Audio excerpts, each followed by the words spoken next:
The Larsen attack looks harmless and strange, but it's actually one of the most uncomfortable openings your opponent can face. I used to fear it every time I saw it on the board. Now, I play b3 and they panic from move 1 because they never know how to face it. So yeah, no messing around. I'm Philip, let's jump right in. So the most common response is e5. The opponent already knows bishop to b2 is coming and that it's going to be super active on that diagonal, so they try to block it. But here's the thing, there's a real fear of ending up with the rook on h8 completely stuck, and that pawn on e5 becomes our biggest target for the rest of the game. That's exactly what our whole middle game plan is built around. Now, if the opponent goes d6 instead, they're just worse positionally, because the bishop gets stuck inside the pawn chain. So most of the time they'll play knight to c6, followed by d5, trying to dominate the center. The problem is that this center is actually hard to hold. So instead of letting them solidify, we play e3 to free up the light-squared bishop.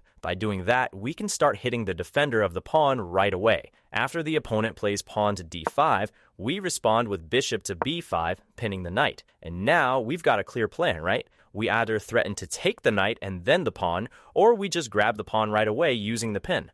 A lot of players freak out over the pin and end up playing stuff like bishop to d7, dropping a pawn right away.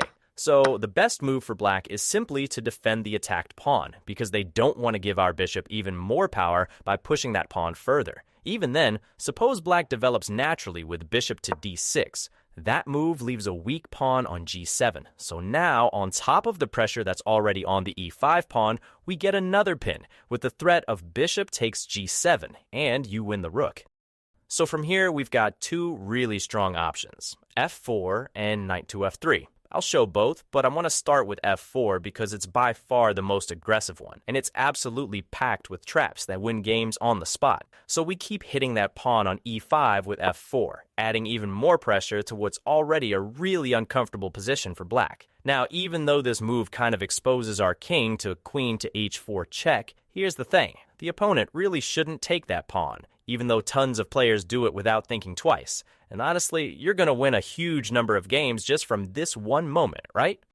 But why do they keep falling for it? Well, they grab the pawn on f4 thinking they've got this amazing sequence, because after we take on g7, here comes queen to h4 check, and it looks like black is just winning everything. So the most natural thing for a lot of players in our position would be to block with g3, and that's exactly what the opponent is hoping for. After they take on g3, we can't even recapture because of the pin, and then next comes a discovered check, and the whole position just falls apart. The opponent thinks they're playing some brilliant combination, sacrificing the rook and getting everything back afterward with interest, but the reality is very, very different. So instead of falling into that whole mess with g3, we just go king to f1, like I mentioned earlier. By doing that, I mean our king is totally safe, tucked away on f1, completely out of danger. By doing that, you're letting him keep the attack going, capturing that pawn on e3, and also threatening checkmate. So, don't be that guy who plays knight to f3 to attack the queen,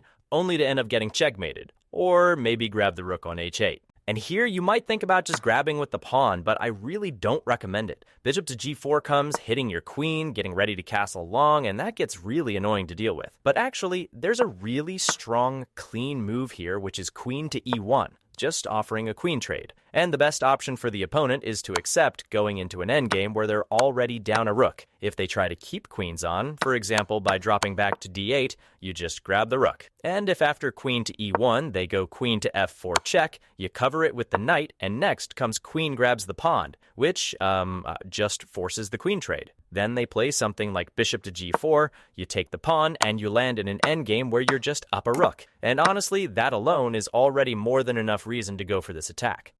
So if the opponent doesn't take on f4 and keeps defending with queen to e7, you're going to want to just keep piling on the pressure by playing knight to f3, adding another attacker to the pawn on e5. The most natural defense is f6. But the moment they move that f-pawn, they open up the diagonal for our queen to exploit, and that immediately gives us a huge attack. So actually, you can just trade everything off on e5. Pawn takes e5, pawn takes, opening up the f-file, bishop takes knight, and when you look at it like that, it looks like you're just hanging a piece, like you were never supposed to take that pawn on e5.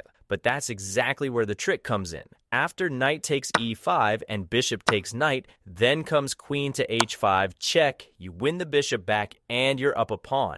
And the best part is, it doesn't stop there. You also give them doubled pawns. You take away their castling and you keep the pressure on g7 all at the same time. A lot of times the opponent also plays f6 before moving the queen, and in those cases you can go for the same shot, but their counterplay is a lot stronger here. The line goes pawn takes pawn, pawn takes, bishop takes knight, then bishop takes, and if they grab the bishop that's hanging, queen to h5 comes with check and you get the piece back. But they don't have to take the bishop right away. They've got queen to h4 check as an in-between move. And be careful because you can't pull the bishop back to g3 or you just lose the piece. And depending on how it goes, you might even drop the rook too. So the only way out here is g3. And now the problem is their queen on e4 comes in way stronger, and they know it. You can even go bishop takes g7. They take your rook, but look at the difference. They've got a queen deep in your position, and you've got a bishop. Their queen does way more damage than your bishop ever will. That's why if queen to e7 hasn't been played first, this tactical shot actually favors them, not you. Now let's say they go f6 right away. Here, the temptation is to go for tactics again, but I don't recommend it. You've always got to respect your opponent's best moves. So the smarter path is knight to c3, putting pressure on the pawn. They defend with knight to e7, and only then, once everything's covered, you decide. Do you want to trade everything? Then comes pawn takes, and queen to h5 check is totally playable. Then comes g6, you go queen to h4, and after that, you castle long, and now you've got a way smoother attack to work with. Now let's look at the second most common line with knight to f3. And once again, white is threatening to take the pawn on e5 because remember that knight is pinned and can't move. And when you really think about it, that's what makes this opening so annoying for black to deal with, because you start with a simple pawn to b3 and bishop to b2, and suddenly every move comes with a new threat. They barely finish solving one problem and another one pops up right away. That's really annoying to deal with right from the opening. So black goes queen to e7, shoring up the center, and here I recommend playing really aggressively with d4, adding even more pressure on that central pawn. And here I want to point out a few ideas your opponent might try against you. First, if they push the pawn, trying to kick your knight and shut down the bishop along that diagonal, that's when you go knight to e5. And now, here's the problem. We're threatening knight takes knight, and if they do nothing, eventually we win the rook. And if they try to defend with bishop to d7, we just take and get the bishop pair. And even if they decide to take our knight with the bishop, we still end up with the bishop pair again, which is just better than a knight strategically. Now, you might be thinking, what if they just grab the pawn, using that queen alignment against your king? Well, then you just take with the queen, and once again, you're playing off the pin. And you're basically going into this Larsen-style attack, working that diagonal. Now we're threatening queen to g7, and we're also hitting the pawn on d5. So black goes knight to f6 to defend. Then comes knight to c3, putting even more pressure on black's pawn, and they go bishop to e6, adding another defender. And notice how everything is happening really fast here, and the queen is just sitting there abusing the pin. That's why it's so important to play aggressively and stop black from castling as much as you can. So you go knight to e5, putting even more pressure on that pin. And most of the time, your opponent just can't handle it and ends up taking the knight. That's the most common move here. Then comes a6, trying to break the pin. You take the knight, doubling their pawns, and then you castle long. I know you might be thinking that by doing this, black's going to get counterplay on that semi-open file, but you'll see why that's not really the case in just a second. So black finally castles and starts attacking down the file. Our idea, though, is to work the bishop and the queen along that diagonal. So we go g4, then g5, trying to kick the knight on f6 and open the path for our pieces. And besides strengthening our plan, this move is super sneaky. For example, if they take with the knight hitting your queen, you go knight takes d5, hitting their queen back. But it's even stronger than that. It actually wins a piece, because after they take our queen, you take theirs with check, and at the end of the line, you're still up a piece.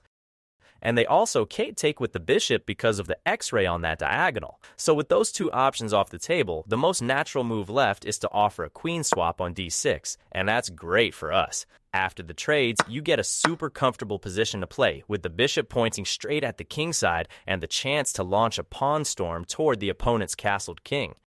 Now, I want to show you that this b3 idea is actually really flexible. If instead of e5, your opponent goes d5, you're not stuck without a plan, because naturally the position just transposes into the same structures. You develop the bishop to b2, and the most common move for your opponent is knight to c6 to prepare e5, and then you just keep developing your pieces normally because the position is going to turn into the same setups we just looked at. So basically, no matter what your opponent chooses, you already have a clear plan. But let me ask you an honest question. What happens after you build up all this pressure? Because I've seen hundreds of players create amazing positions with this diagonal idea, build tension in the center, and then they resolve the tension too early. And all of a sudden, that dominant position turns into a dead equal endgame where nobody's got anything. So click the video on your screen right now.